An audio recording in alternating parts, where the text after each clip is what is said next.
This story is about a convict who managed to escape from prison not once or twice but 4 times. A man having so many qualities assembled within himself that he managed to escape high-security prisons many times, each time using a different trick. He earned the reputation the man no prison can hold. Many incidents of jailbreak happen in different countries of the world, but the quality possessed by this convict is rarely ever found. Opening handcuffs was a relatively easy task for him. He could open any lock with just a metal strip. He can climb over a smooth wall with his bare hands and feet like a lizard. He had enormous strength in his arms that can break the handcuffs into 2 pieces. He possessed the ability to dislocate his joints and makes his body slid through a small hole. He had a very sharp mind and knew all the tricks. Every prison he has been into knowing about his reputation and imposed stricter restrictions on him each time. But he managed to escape from every single prison with ease. Yoshie Shiratori was born on 31st of July 1907 in Aomori, Japan. As a teenager he worked in farms. Later he worked in a tofu shop for some time and also worked as a fisherman catching crabs. After changing his means of earning frequently, he became addicted to gambling and stealing. His habit of stealing and gambling one day landed him in trouble. In 1936 he tried to rob a person, and in the scuffle, the person got killed. He was arrested by Japan's police with charges of robbery and murder. He was a convict awaiting judicial judgment and was shifted to Aomori prison. The condition of prisons during that period in Japan was bad. The guards of the prison used to torture him repeatedly, often kicking and hitting him. They made him work long hours and used abusive languages. Shiratori believed that he would be handed a death penalty for murder and robbery. Torture committed by the jail guards was also becoming unbearable for him gradually. He decides to break the prison and flee and starts his preparation. He started observing the duty pattern of guards. When does the guard shift changes, the duration of time the patrolling happens, and takes notes of this in his mind. He continues his observation for about 6 months. He knew that it takes 15 minutes for the guard to complete his patrolling of the barracks and return to his cell again for another round. He knew that he had these 15 minutes to escape. He got hold of metal wire from a bucket provided to him for bathing. One morning at about 5:30 a.m., just after the guard passed his barrack, he used the metal wire to break open the lock of his cell. There were a total of 6 locked doors. Using the same metal wire he opened one lock after another. Within 15 minutes, he managed to unlock all the doors and fled. By 5:45 a.m. he was a free man. Guard comes for next patrolling round and sees him sleeping. During subsequent rounds, guard observes some wires lying close to his bed. Guard opens the door to have a closer look. As he removes the blanket he finds pillows stacked in such a way so that it gives an appearance of a man sleeping. Shiratori was not in the cell. Guard raises an alarm and search began for the convict, but by then Shiratori had already fled. Yoshie Shiratori's freedom lasted for just 3 days. After his prison escape, he was still in Aomori, roaming around and devoid of money and food. He went to a hospital and tried to steal some supplies. He was caught by the hospital staff and handed over to police. Police were already searching for him, so they again shifted him to Aomori prison. He was already accused of murder and robbery in his previous case, and prison break charges were also slapped on him. He was sentenced to life imprisonment by the court. Court took cognizance of his jailbreak and shifted him to a much more secure prison in Akita. Akita prison was a much secure prison, and the jail guards knew that he had a reputation of jailbreak. Jail guards used to torture him repeatedly by making him overwork and challenged him that he would not dare to break this secure prison.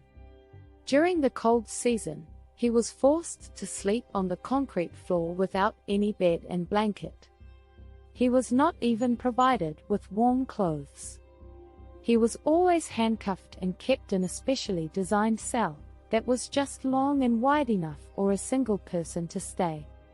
The prison cell itself had a high ceiling having a ventilation window at the top that too was protected by steel rods for the light to pass through. The walls of the cell were of smooth copper that did not have any holes.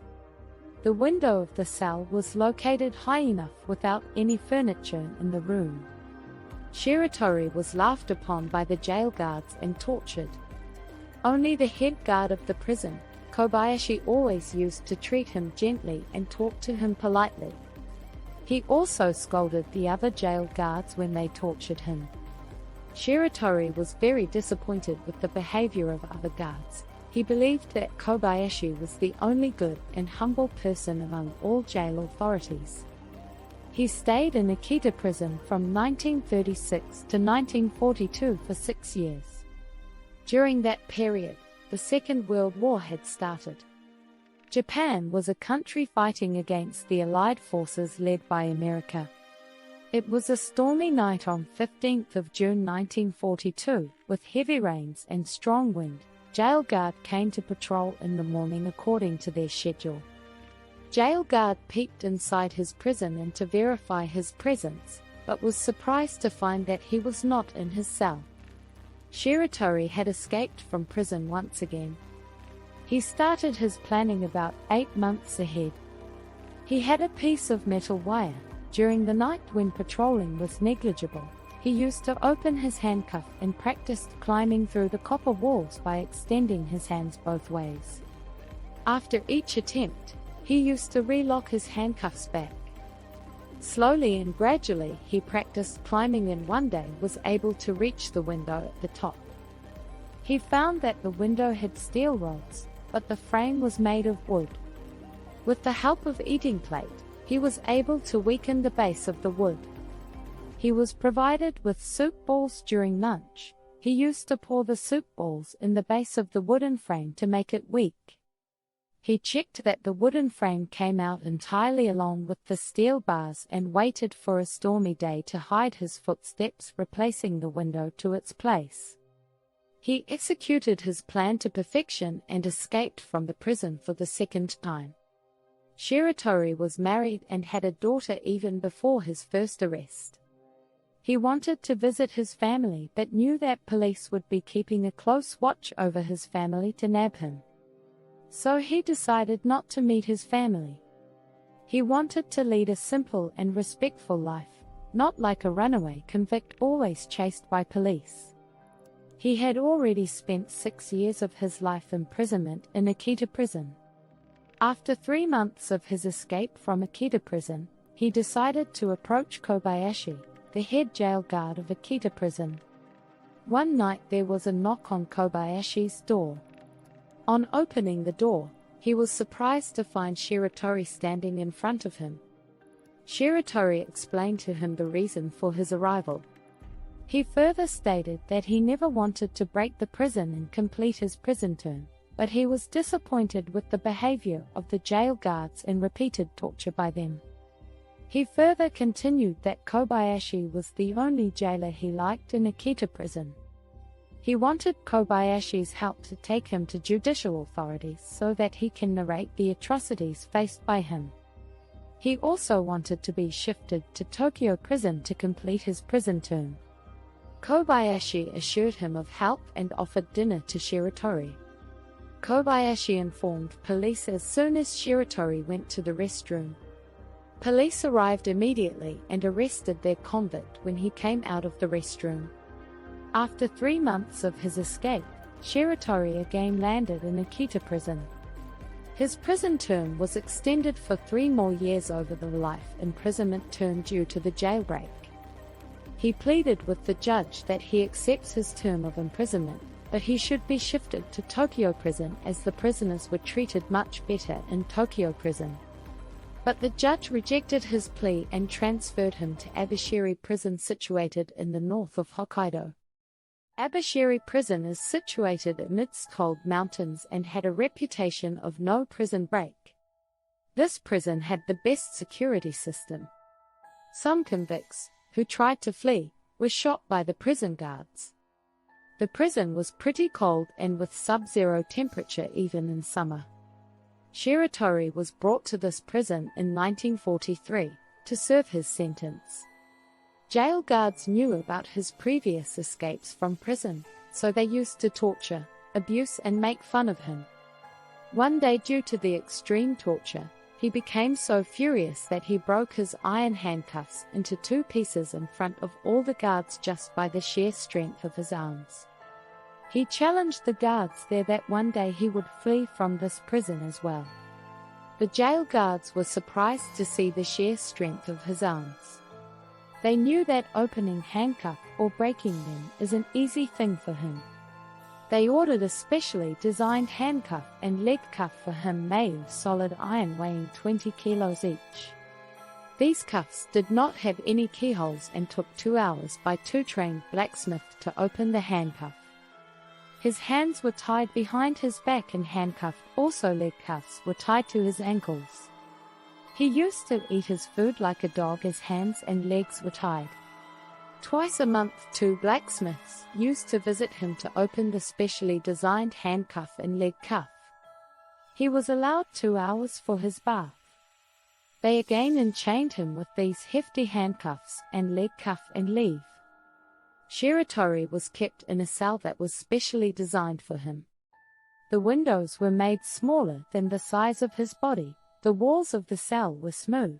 He was always kept handcuffed and leg cuffed with specially designed heavy iron.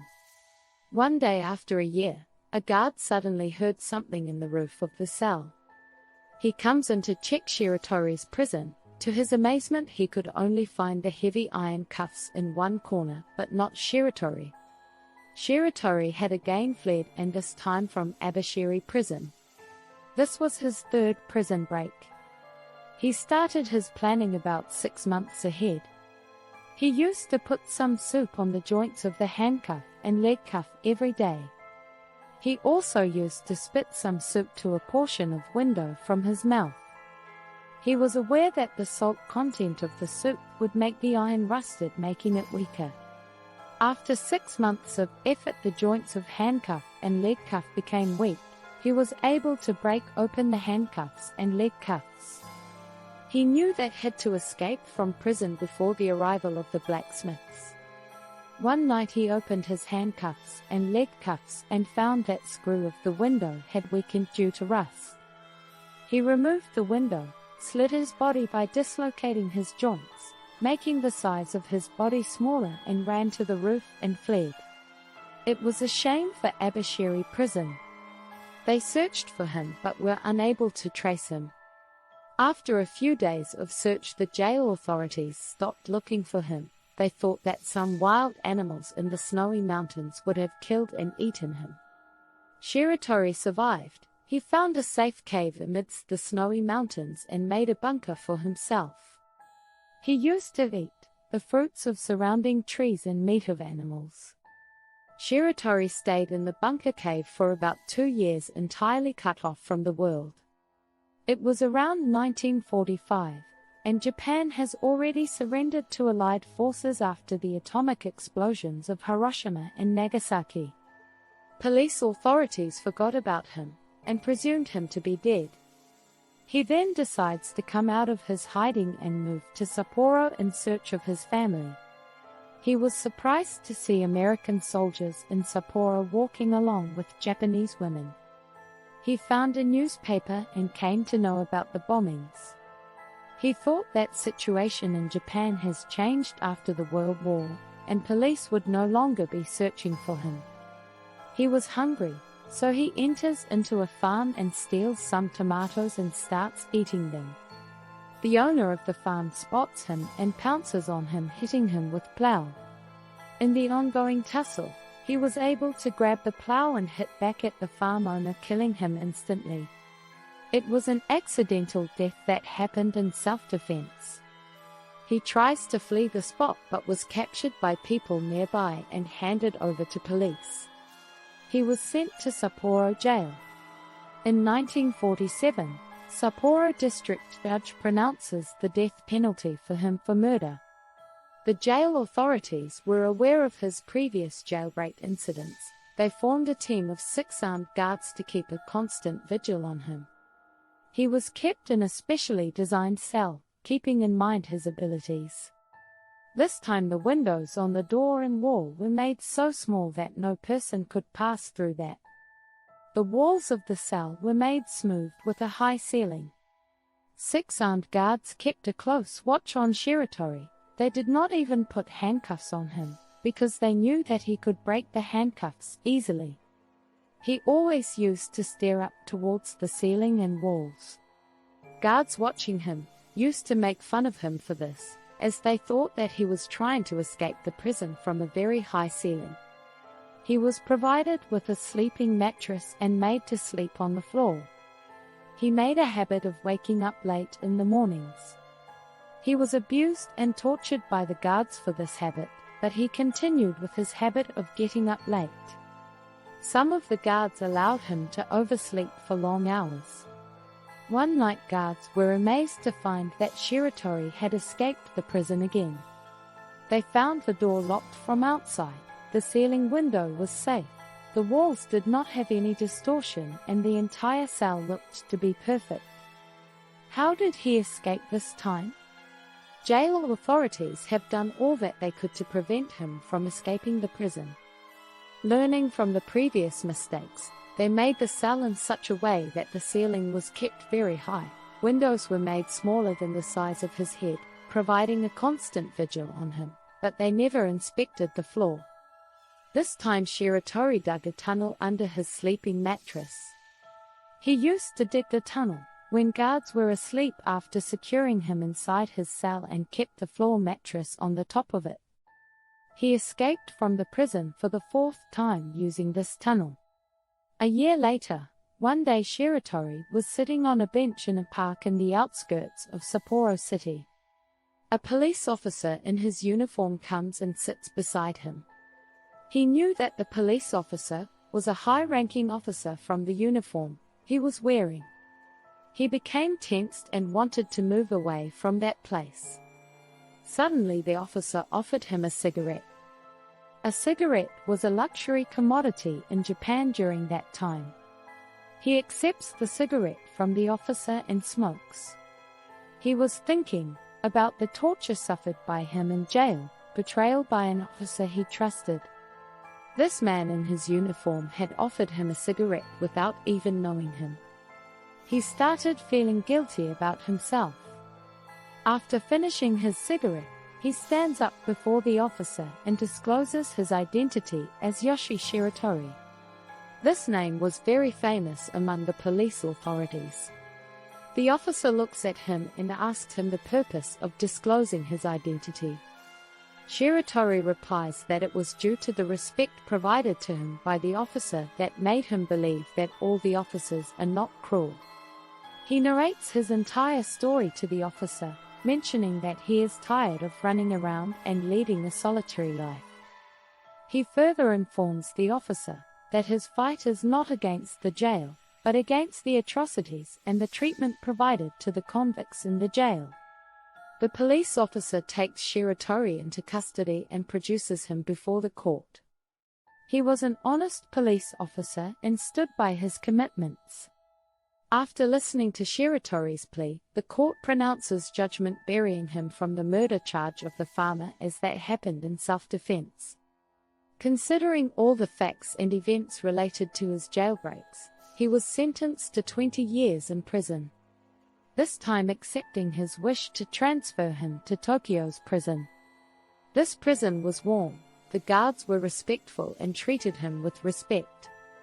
After spending 14 years in prison, considering that he had already served 6 years of prison earlier, he finally was released from prison in 1961. Shiratori was a free man and had no longer fear of police. He went to Aomori, where his family lived. He found that his wife had passed away long ago. His daughter had grown to an adult. She was a toddler when he first went to jail. He tells his entire story to his daughter. From 1961 to 1979 he lived with his daughter. On 1979 he died of a heart attack. It is largely due to Shiratori's effort that the prison condition of Japan underwent a massive improvement. The guards were provided with training to be more human towards the convicts.